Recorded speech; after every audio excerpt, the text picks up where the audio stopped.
Action movies in 2025 are a thrilling, diverse bunch, offering everything from superhero sequels to experimental, cerebral challenges. But here's the kicker. This year's lineup isn't just about mindless explosions and fight scenes.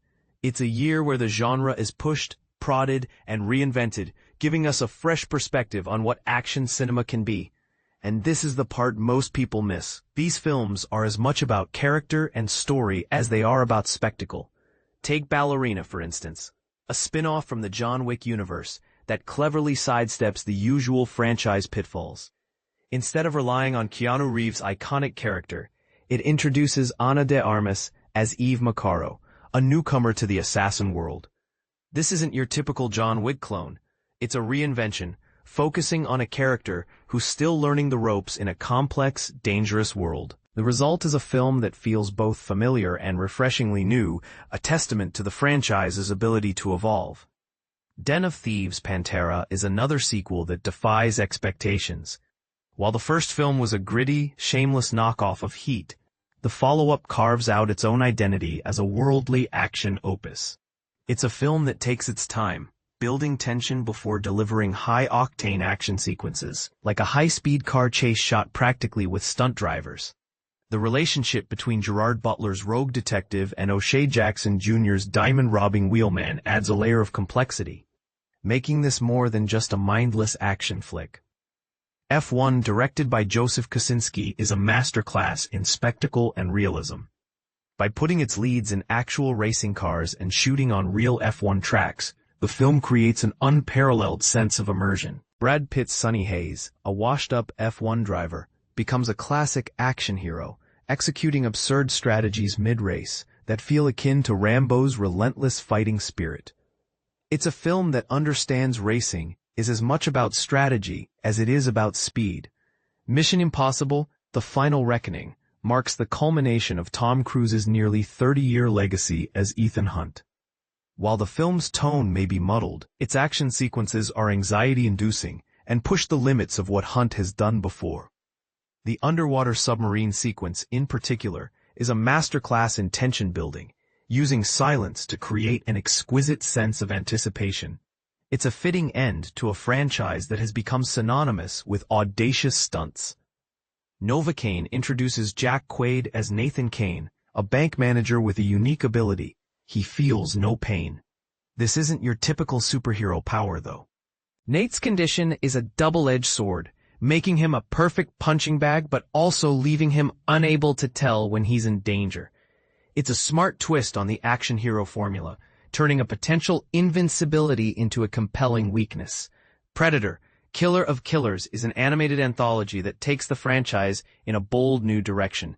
Directed by Dan Trachtenberg, it's a stylistic, action-packed installment that showcases the Yautja's hunts throughout human history. From a Viking village to a samurai battle, each sequence is a feast for the eyes, proving that animation can be a powerful medium for action cinema. Primitive War is a low-budget, high-concept film that combines the Vietnam War with dinosaur chaos. Director Luke Sparks stretches every dollar, delivering a prehistoric monster movie mixed with a self-serious war B-movie. It's an outlandish, entertaining ride that punches above its weight, offering a fresh take on the dinosaur genre. One Battle After Another, directed by Paul Thomas Anderson, is a propulsive action film where every sequence serves the characters. The sound design enhances the weight of every car crash and explosion, making for an immersive experience. The film's action is intertwined with its themes of governmental injustice, creating a bubbling anger that drives the narrative. Sinners, a genre mashup from Ryan Coogler, combines horror, period drama, and action in a unique way. It's a vampire siege on a juke joint, complete with a killer diegetic soundtrack and creative weapon use. The film takes its time, building up to its action set pieces, making them all the more satisfying when they arrive. Superman, rebooted by James Gunn, introduces David Corenswet as a relatable, human Clark Kent. The film's action-oriented support roles dazzle, with Nicholas Holt's Lex Luthor and Nathan Fillion's superpowered character standing out. It's a balanced, light-hearted take on a well-worn property, proving that even the most familiar action tropes can be refreshed. The Accountant 2 is a sequel that expands its world, Introducing John Bernthal's Braxton as a co-lead. The chemistry between Bernthal and Ben Affleck's Christian Wolfe makes for a charming buddy action movie, blending character-based drama with gritty action.